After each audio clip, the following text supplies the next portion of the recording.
नमस्कार। आज के वीडियो में हम सुनेंगे शुक्रवार के दिन की जाने वाली संतोषी माता की व्रत कहानी। एक बुढ़िया थी, उसके 7 बेटे थे। 6 कमाने वाले थे और जबकि एक निकम्मा था। बुढ़िया 6 बेटों की रसोई बनाती, भोजन कराती और उनसे जो कुछ छूटन बचती वह 7वें को दे देती। एक दिन वह पत्नी से बोला, देखो मेरी माँ मुझ पर कितना प्रेम करती है। वह बोली, क्यों नहीं, सबका झूठा जो तुमको खिलाती है। वह बोला, ऐसा नहीं हो सकता, मैं जब तक आंखों से देख न लूँ नहीं मान सकता। बहू हंसकर बोली, देख लोगे तब तो मानोगे। कुछ दिन बाद त्योहार आया। घर में 7 प्रकार के भोजन और चूरमे के लड्डू बने।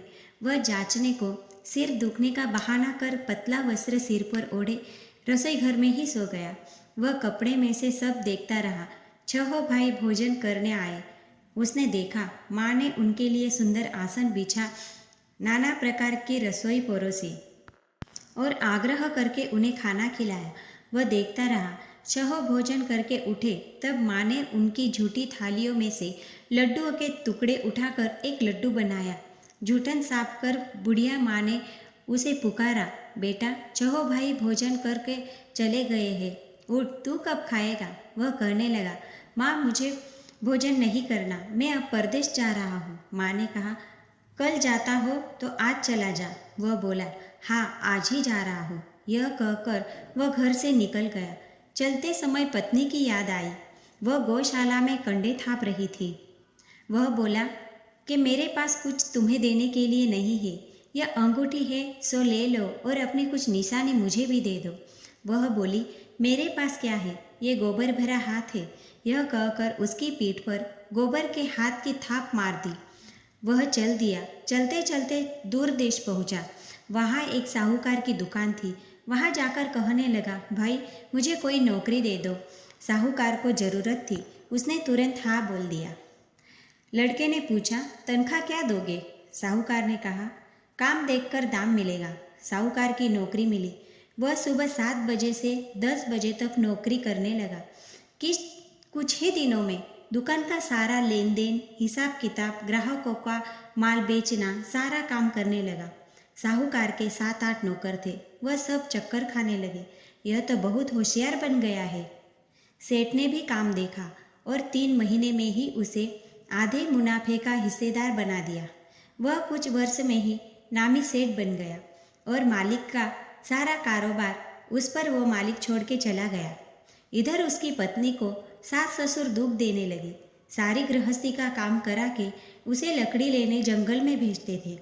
इस बीच घर के आटे से जो भूसी निकलती उसकी रोटी बनाकर उसे खिलाते और फूटे नारियल की नारेली में पानी पिलाते। एक दिन वह लकड़ी लेने जा रही थी। रास्ते में बहुत सारी स्त्रियां संतोषी माता का व्रत करती दिखाई दी। वह वहाँ खड़ी होकर कथा सुनने लगी और पूछा कि बहनों, तुम किस देवता का व्रत करती हो और उसके करने से क्या फल मिलता है। यदि तुम इस व्रत का विधान मुझे समझा कर कहोगे तो मैं तुम्हारा बड़ा एहसान मान। उसमें से एक स्त्री बोली, यह संतोषी माता का व्रत है। इसके करने से निर्धनता, दरिद्रता का नाश होता है और जो कुछ मन में कामना हो सब संतोषी माता की कृपा से पूरी होती है। जब उसने उनसे व्रत की विधि पूछी तब एक स्त्री बोली कि अपने सहूलियत के अनुसार हम गुड़ चना ले सकते हैं। बिना परेशानी और श्रद्धा व प्रेम से जितना भी बन पड़े सवाया लेना। प्रत्येक शुक्रवार को निराहार रहकर कथा सुनना। इसके बीच क्रम टूटना नहीं चाहिए। लगातार नियम का पालन करना। सुनने वाला कोई न मिले तो घी का दीपक जलाना और आगे जल के पात्र को सामने रखकर कथा कहना। जब कार्य सिद्ध ना हो तब तक नियम का पालन करना और कार्य सिद्ध हो जाने पर व्रत का उद्यापन करना। यदि किसी के ग्रह खोटे भी हो तो भी माता वर्ष भर में कार्य सिद्ध कर देती है। फल सिद्ध होने पर उद्यापन करना चाहिए, बीच में नहीं। उद्यापन में 2.5 सेर आटे का खाजा तथा इसी के परिणाम खीर तथा चने का साग करना चाहिए। 8 लड़कों को भोजन कराना।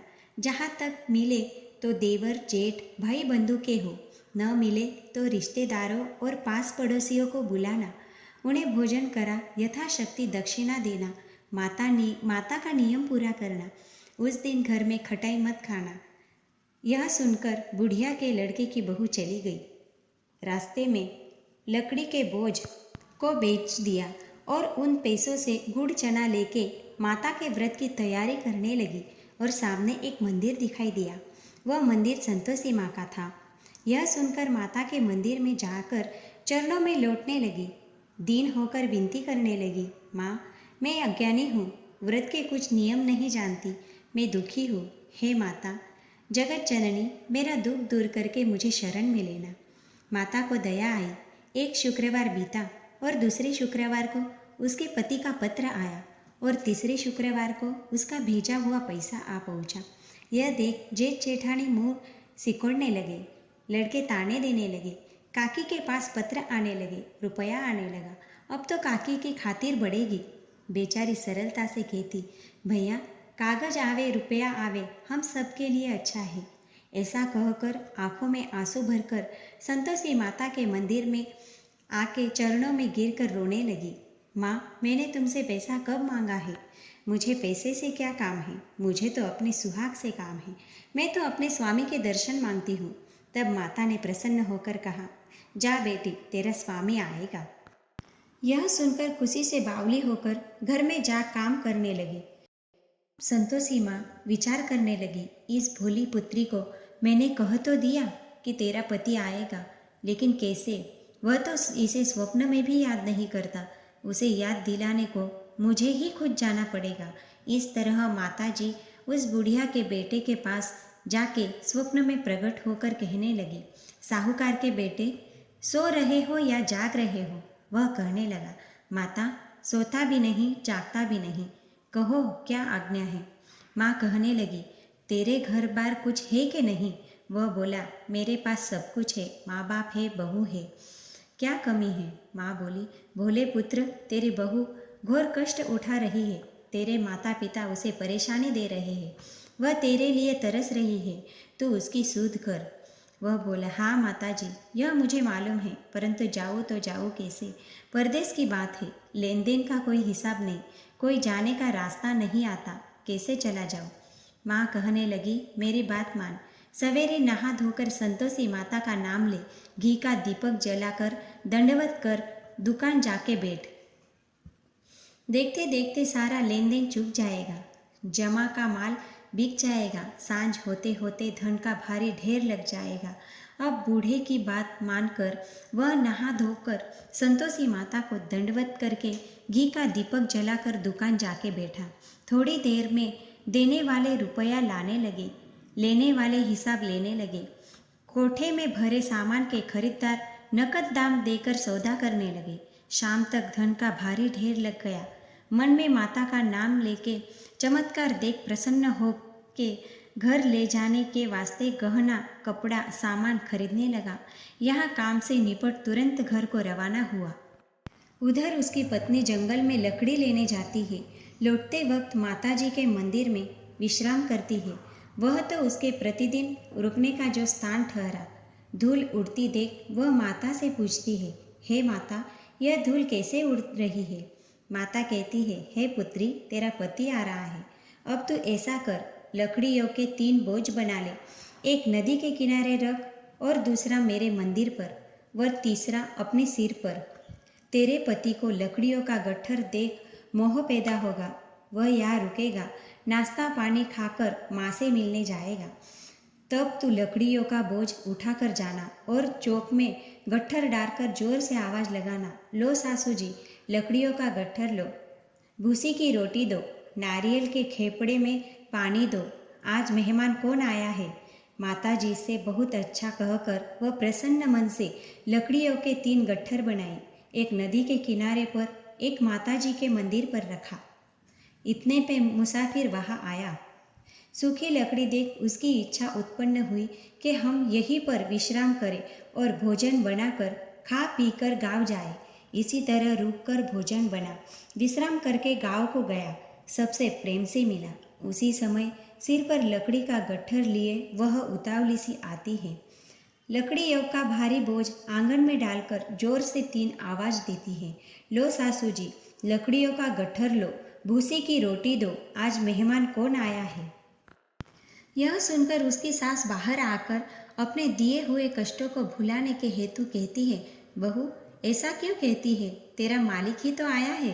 आ बैठ, मीठा भात खा, भोजन कर, कपड़े गहने पहन। उसकी आवाज़ सुनकर उसका पति बाहर आया।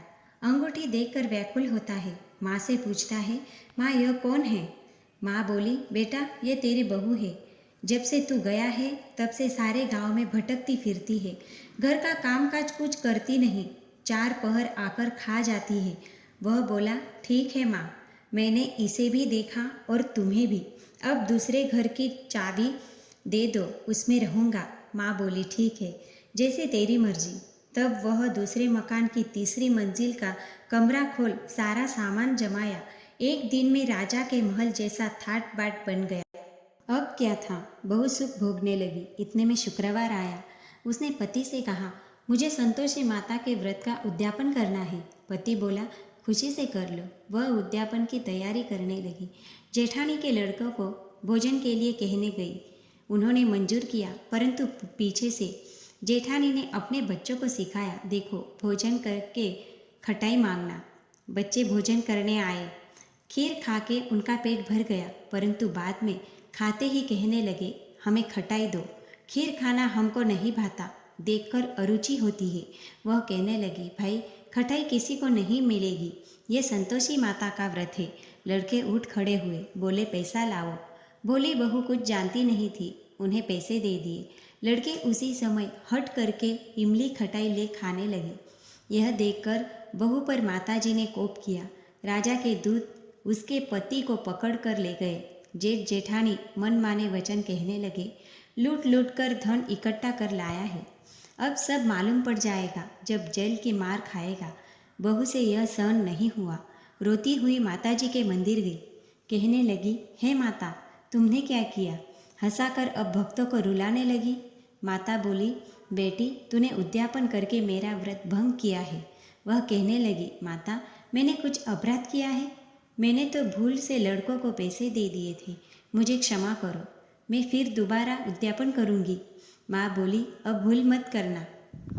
वह कहती है, अब भूल नहीं होगी, अब बतलाओ वे कैसे आवेंगे? माँ बोली, जा पुत्री, तेरा पति तुझे रास्ते में आता मिलेगा। वह निकली, राह में पति आता मिला। वह पूछी, कहाँ गए थे? वह कहने लगे, इतना धन जो कमाया है उसका टैक्स राजा ने मांगा था, वह भरने गया था। वह प्रसन्न हो बोली, भला हुआ, अब घर को चलो। कुछ दिन बाद फिर शुक्रवार आया। वह बोली, मुझे फिर माता का उद्यापन करना है। पति ने कहा, करो। बहू फिर जेठ के लड़के को भोजन को कहने गई। जेठानी ने एक दिन दो बातें सुनाई और सब लड़कों को सिखाने लगे, तुम सब लोग पहले ही खटाई मांगना।